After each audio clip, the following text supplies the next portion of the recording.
something. We had to. So what block you come from?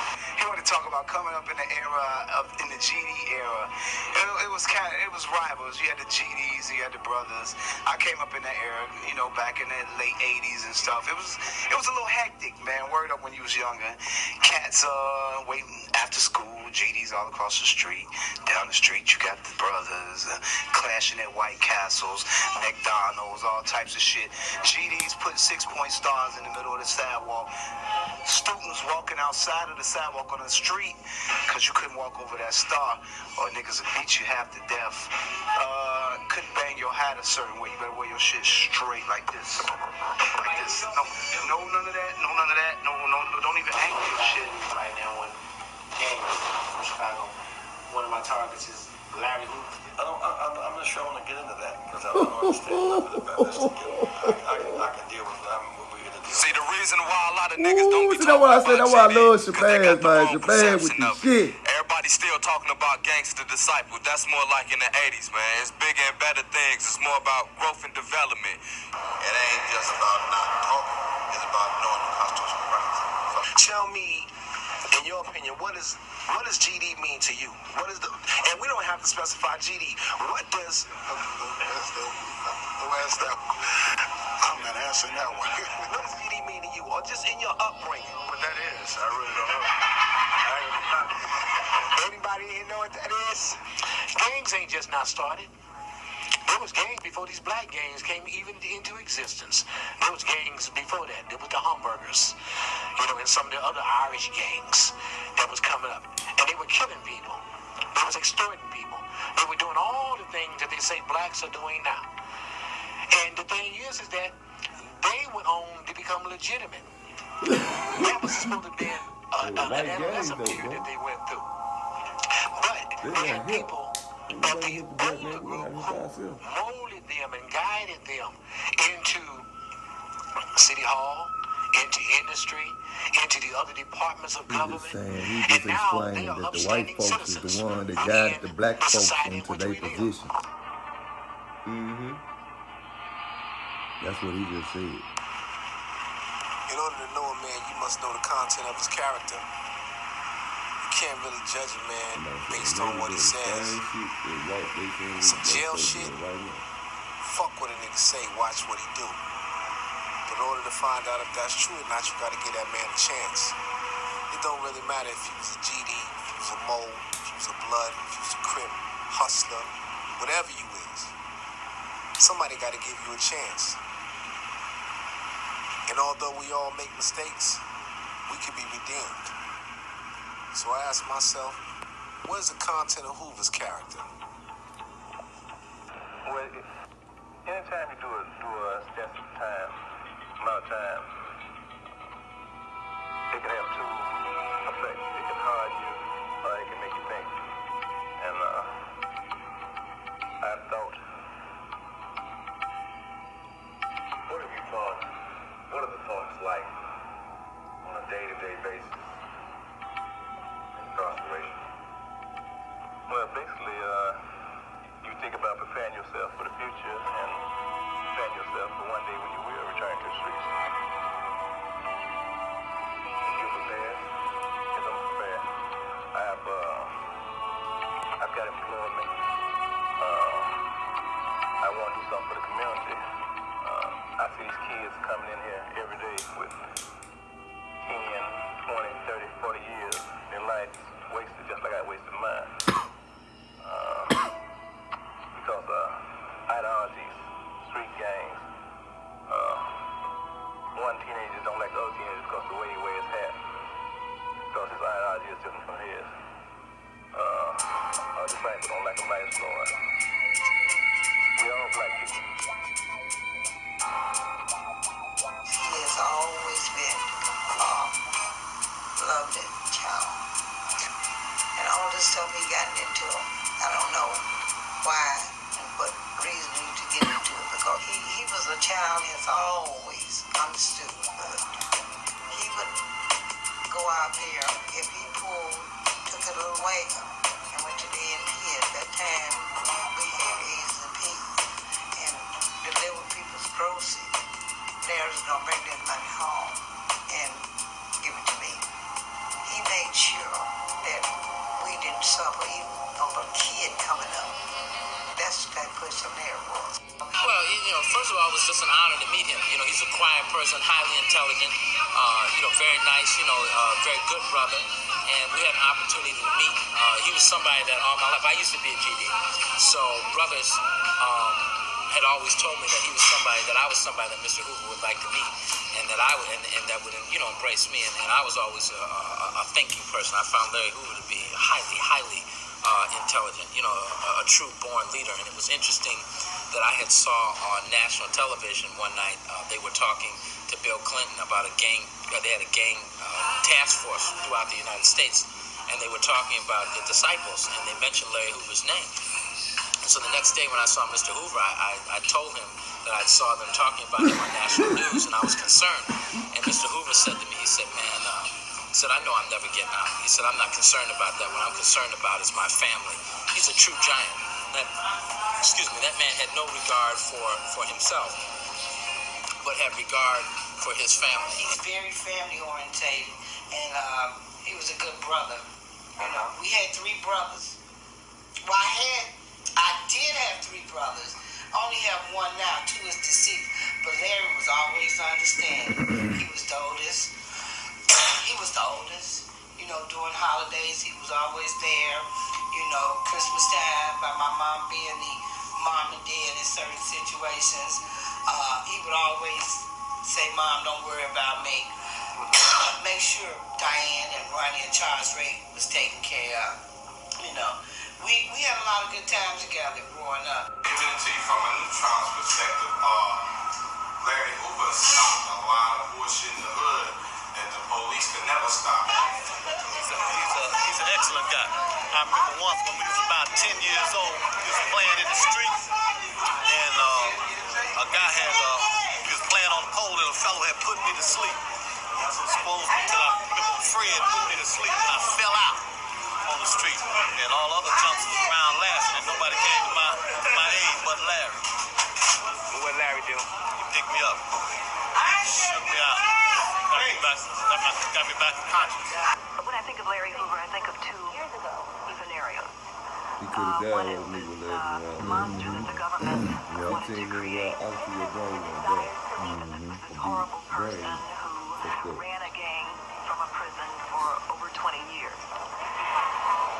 And then I think about the Larry Hoover, the individual that I know, who is a very bright, very articulate, a young man who has the ability to influence people, to encourage people to do the right thing. A person who is just a very dynamic individual. All I can say is that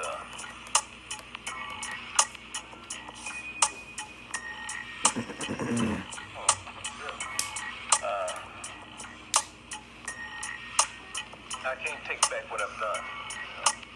Obviously, I've been convicted of it. All I can do is try to do something to make sure that this doesn't happen again.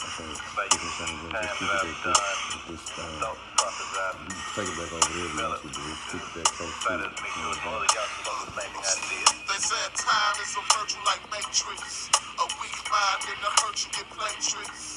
If the rhyme that can curse you like that shit. Like 8 miles in the hurt you can't say shit.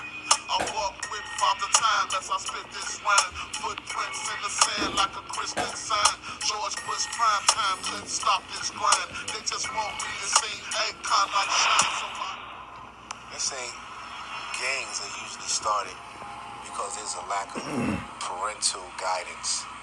But that wasn't really so with Hoover. Because of his family values and his beliefs, it made him a natural leader. People seemed to flock to him.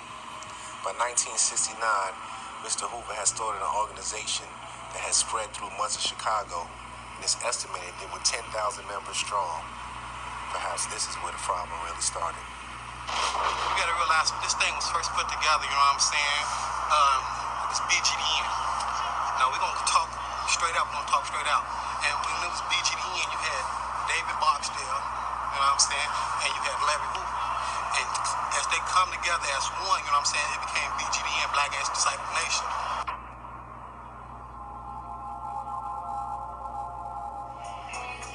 In 1969, we combined forces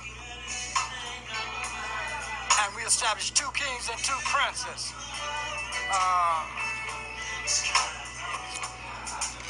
I was very instrumental What year you in say? the disciples and the gangsters coming together. When I went to jail in 1968 for failure to register a gun and unlawful use of a weapon, I met David Boxdale while I was in the House of Correction. We was at odds when we first met. After a while, he began to love me and I began to love him as my brother. When I came out of jail in 69, Hoover was the ambassador of the Stones. We had a nation meeting of the gangsters, and I said I wasn't gonna be no Stone. That night, Hoover called Jeff Ford and told him that he could no longer be a Stone or ambassador of the Stones. Wait a minute. Hoover called. Who called who now? Say that again. Yeah. Hoover called Jeff Ford. You gotta do the math on what And told him that ambassador he could means. no longer Man. be A Stone. affiliated with the Stones. Right. And I believe he did that out of his love for You me. said that ambassador word one time, because that's too much knowledge. The next day, Jeff came to 680 Green and wanted to try to straighten it out. Yeah. We wouldn't hear of it. So he left with a little anger. That's where the beef came from. About 6 months later, 6 or 7 months later, with me talking to Larry and me also keeping in contact with David, I had a chance to bring them together. And we sat and we decided that it would be an equal partnership. That's how it got to be 2 kings and 2 princes. Name the 2 kings and name the 2 princes. David Boxdale and Larry Hoover combined makes up the king of the Black Gangster Disciples. Tennessee and a brother named Old Timer was their prince, their second in charge.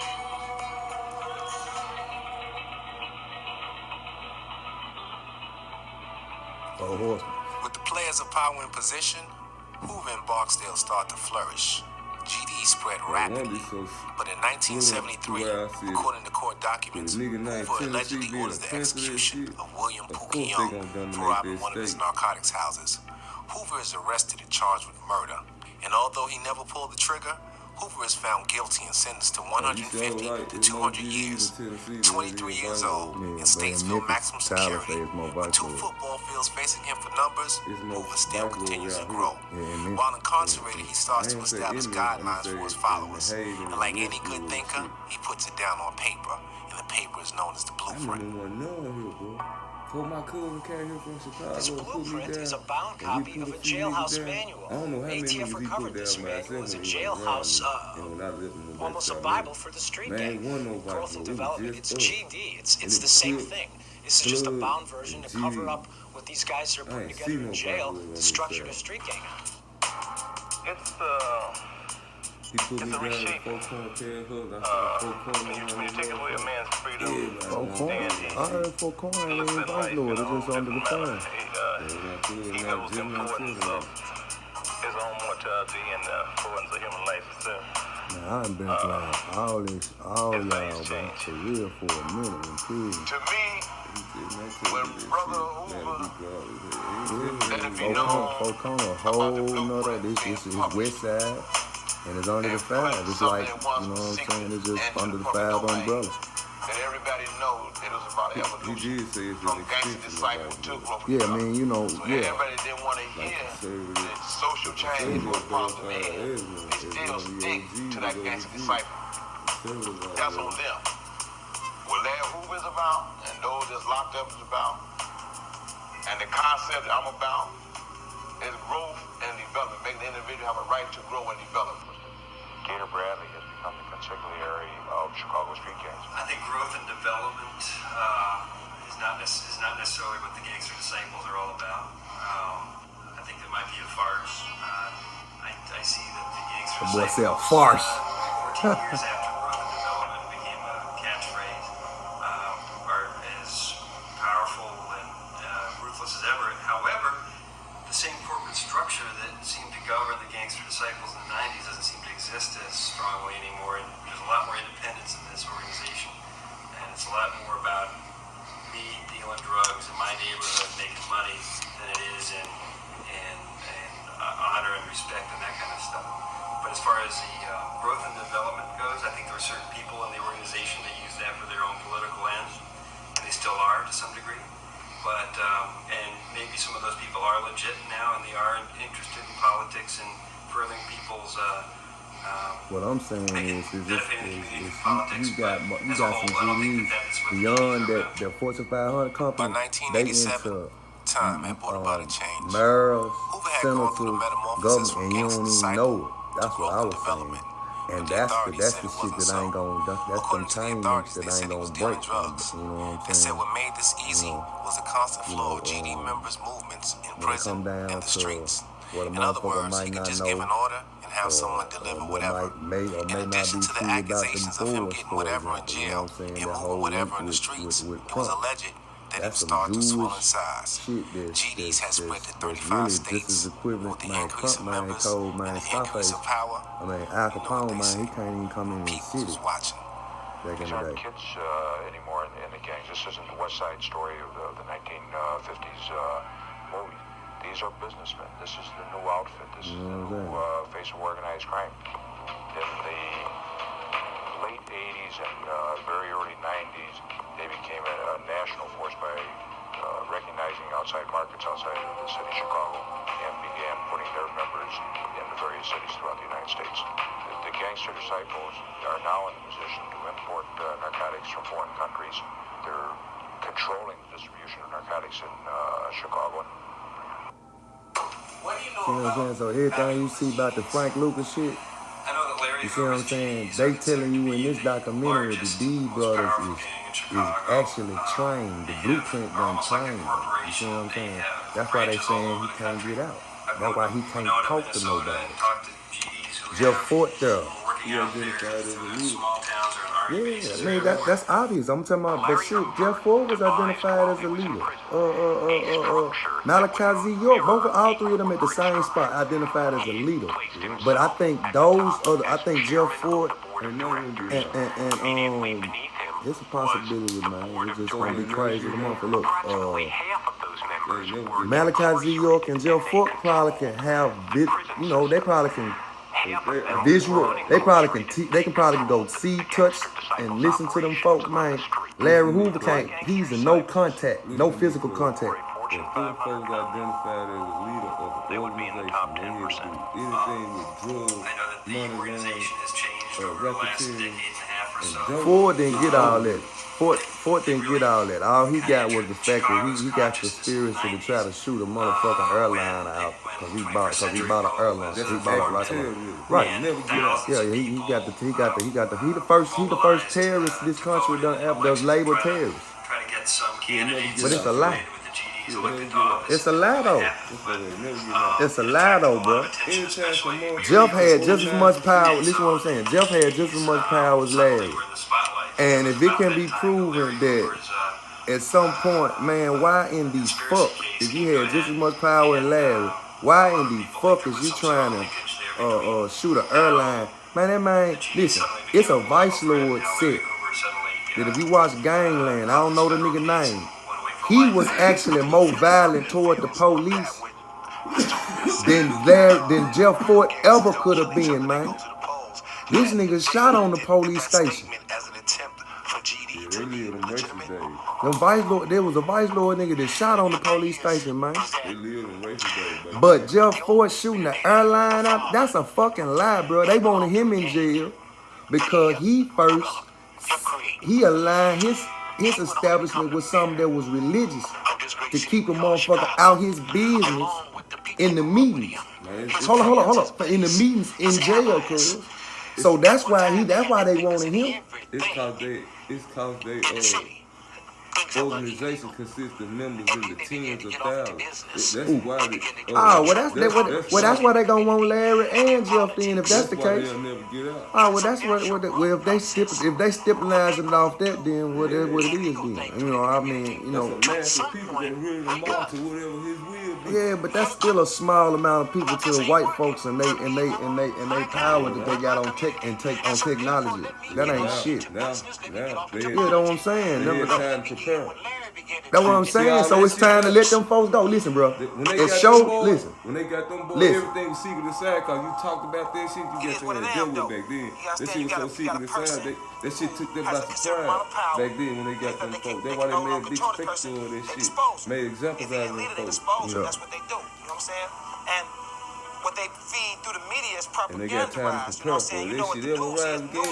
Now they gonna nip in the bull. It'll never be tens of thousands miles behind. Man, but see, this the thing. Right, but that's what I'm saying. So I'm saying, it's show a right for Evans finna get out. For what motherfucker for the snitching or whatever this, that, and the third. If they let Ray for Evans out, bro, they prepared for whatever war or whatever motherfucker could, you know what I'm saying, arise. So they want to see what niggas gonna do now. So basically what I'm saying is if Larry Hoover and Jeff Fort could get out. Oh, listen what I'm saying. Direct gonna get out. Listen, cuz. If these folks tell black people in this country that your reparation is that you never have to pay no motherfucking water or light bill no motherfucking money. I'm telling you, they gonna march them two men out the door, and now niggas got to see what the fuck they gonna do, because see, this the thing. All the entertainment, I got more than you, the middle class. When you tell a motherfucker they ain't got to pay no motherfucker rent and utility, now we all equal. Now what you doing with your money that I can't do with mine? Who lazy and who ain't? We ain't nobody got to pay utilities and we ain't supposed to be paying that shit no way, cuz. Ain't nobody gonna give a nigga no money, cuz. They giving a nigga the money now. Listen what I'm saying. The money coming now. All this shit linked up to this. The stuff you speaking of, my nigga already gave it the other way. Exemptions on taxes, they ain't gotta pay rent and all this shit. Exemptions on tax, who ain't gotta pay rent? Everybody in the whole world still pay a light bill. Man, I'm telling you. And utilities. But then certain races and water. Ain't gotta pay that shit, fam. Oh, ain't gotta pay what shit? That same shit you just named, and they awarded monthly. Who don't have to pay utilities? You talking about the Section 8 shit? Nah, that ain't got shit to do with what we talking about. I think a lot of it is political. I'm talking about nobody that come under the stipulation of this 400 year slave thing. At this point, our people ain't got shit. I'm talking about the Jews and the Indians. What about them? Man, they already got all that shit. They get all that shit. Get what? I don't know what you talking about that they getting. Man, exempt from taxes. Okay, they exempt from taxes. All that shit. What I'm other shit, cuz they don't have to pay. Exempt from taxes. And they get a stipend, cuz. What's the stipend? The government give them money. Every month, they get some money. Cuz. What I'm saying is, you can fight for what else. A nigga can fight. They gonna have to give black people. They gonna have to come with it and a check. You could be the one fighting for all that. I'm telling you what they owe you. I'm saying they don't owe you nothing but the fact that you put a price on what they owe us, and your shit just God and law. Nah, bro. I'm tell you more shit. I'm saying they done gave it to other races. I'm saying the nigga gonna have to take whatever that is you talking about. So you talking about plus this all. You adding something to the land and water. Now I'm talking about electricity and the land and water, cuz. Them folks that you saying that just getting it already, this, that, and the third, them the same 10%ers that the nigga been fighting against ever since that shit came into action, cuz. Well, they gave it to Native American and the Jewish.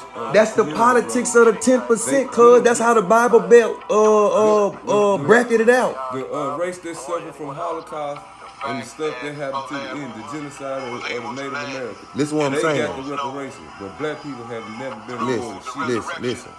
The whole What I'm trick. saying This the is, whole trick. What you was naming if they gave us reparation, I'm just saying along aside. That from ain't what you even. talking That about, ain't they even. would have to hit us with a check also. That ain't That's even only repar. fair, 'cause This they is. gave the same This benefits is to the other checks you races getting that now. receive The checks you reparations. getting That's now. what I'm saying. The checks you getting now is the ones that's gonna equal it up.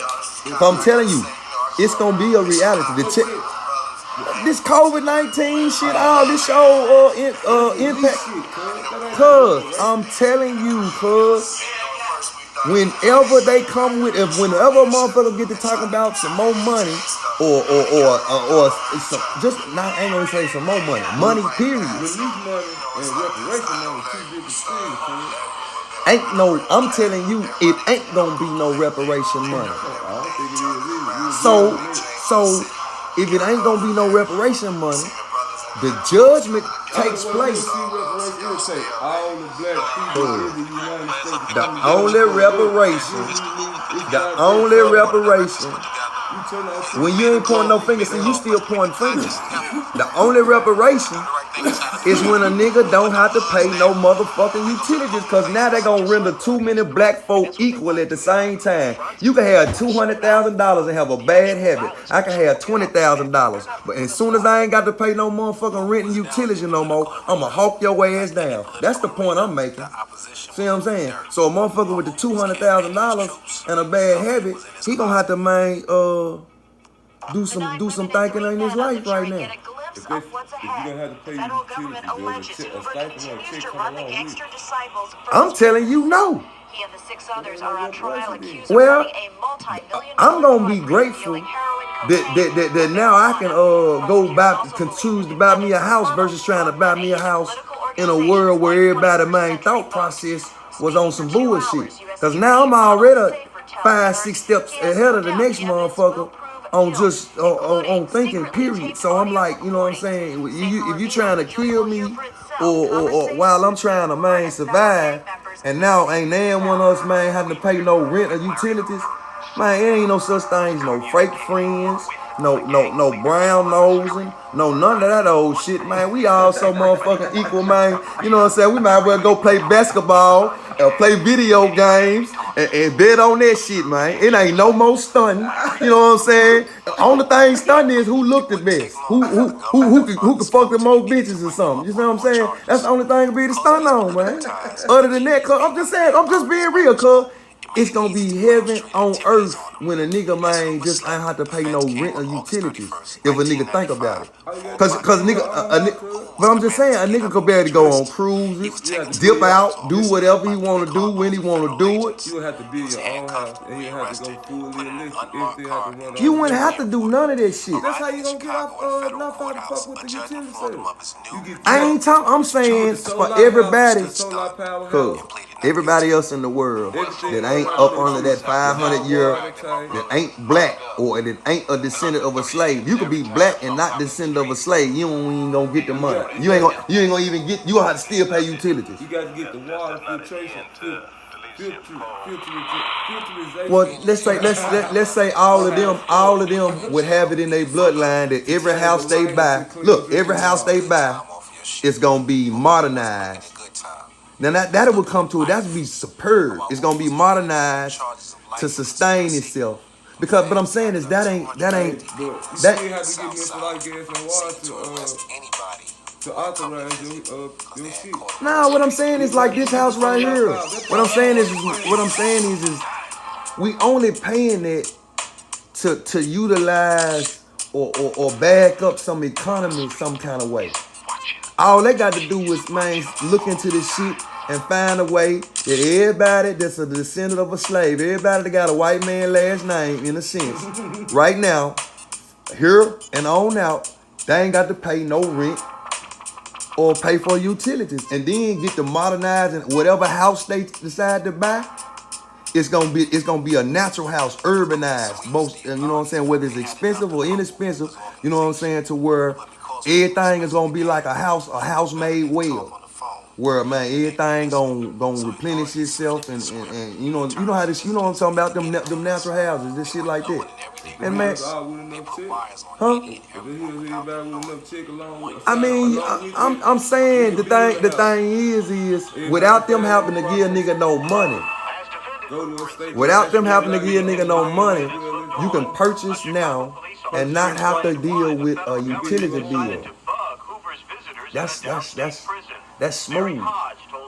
Well, you can purchase now and not have to deal with a utility bill, man, and all your piping, what's it called? Yeah, all your plumbing is fully paid for. Every house you purchase.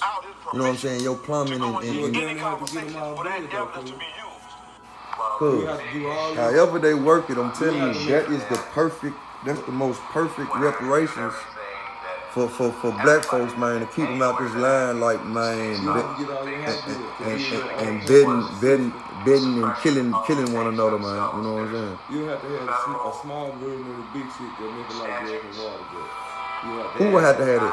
You know, if you had your own shit without them, independence against them.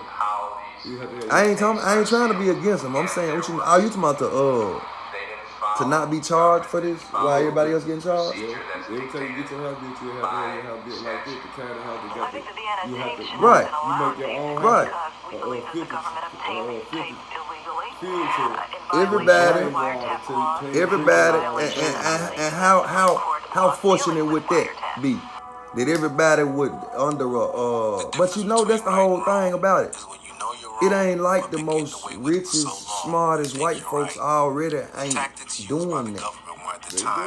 So if they doing it, you know what I'm saying? So if they doing it, why in the hell would the government give you some money if this is now put in your system of the way you spend your money, that everything you spend, first of all, to just inherit the fact that you ain't got to pay utilities. Your grandparents, all them folks, when we had to pay utilities, they had to pay it. So they got a whole century of motherfuckers paying utility bills almost. Now motherfucker ain't got to pay it. Section 8 is the same thing. It's just they just getting a little pinching of it. They just but this the full blast of it right now. See what I'm saying? Nah, this would be the full blast of what I would interpret of a real reparation, to not have to pay for no running water and shitting. You know what I'm saying? Ain't no way you gonna have to pay. You know what I'm saying? If I pay to get a house done, why I got to pay for simple removement of my waste and to clean my ass and heat my food up and shit like that? I shouldn't have to pay for that shit. That's all I'm saying. That's the real reparation. That's the Indian type of the bloodshed that they done did. That's the first thing they can give a nigga, bro. Only way you gonna have to escape there, you gonna have to have a house that doesn't have no nigga Cool. However a motherfucker say that we ain't gonna never receive reparations, bro, that would be the real reparations, man. That's the real reparations, though, cuz. When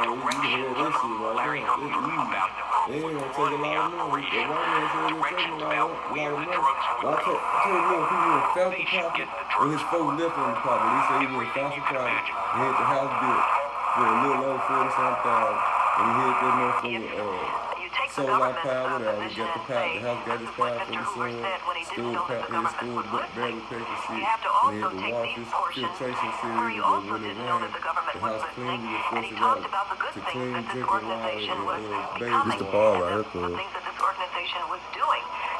Like dude and his wife, they used to try to have a baby. This bitch Don Juan. This my nigga uncle, man, I be fucking with. I got them edible from. You know what I mean, entrepreneurship thing that they was pulling off that people wasn't really looking at. With the evidence the government had, knowing it should be inadmissible, they continued to proceed. They knew all they needed was 12 minds like their own, and as hard as it sounded, it wasn't. Millions believe in an America that bullies. Look at our leaders, so it ain't hard to tell. Hoover was sure to be convicted. Ladies and gentlemen of the jury, please answer yes or no as I... No, they gonna lie. They gonna say whatever they want to say. But you say the truth. What happened? Was the verdict as just read as to count one your true and individual verdict? they put a hit on him. The hit wasn't to just shoot him or anything of that nature, because he's still useful. Juror number 5, juror number 6. Basically, the prosecution tried to say, GD, we didn't do nothing but sell drugs and gangbang, kill people, innocent people. Juror number 8. You are a great speaker. Your ass is out. Juror number 10. Yes. Juror number Crime 11. was committed. I was a kid. If there's anything that you could say to your son right now, what would you say to him?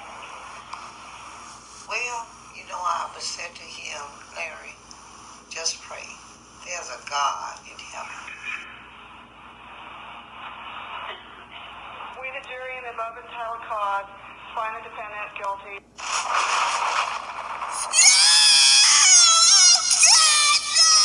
They say you should never judge a man until you walked in his shoes.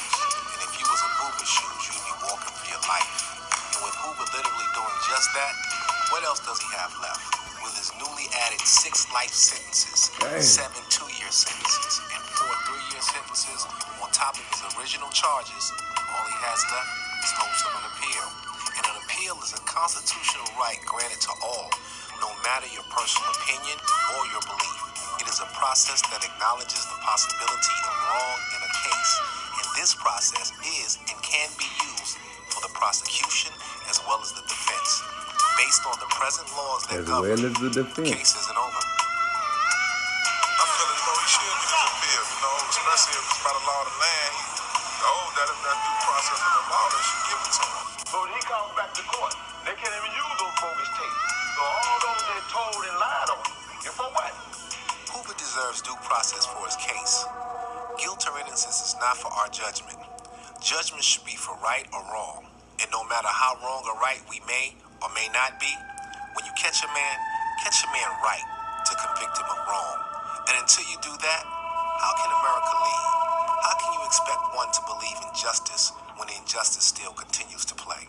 And trust me, son, there's an injustice being played somewhere right now, and niggas be talking that slick shit about they got game. But understand that you and me ain't got shit on their court. And until we see that there's a Hoover on any block, on every fucking corner, we're gonna continue to stay in and out of steel box. And one better, they don't give a fuck what you are. Gangster, blood, Latin king, neutron, whatever. In their own words, ignorance is no defense in a court of law. So now you know. See what you niggas do with it.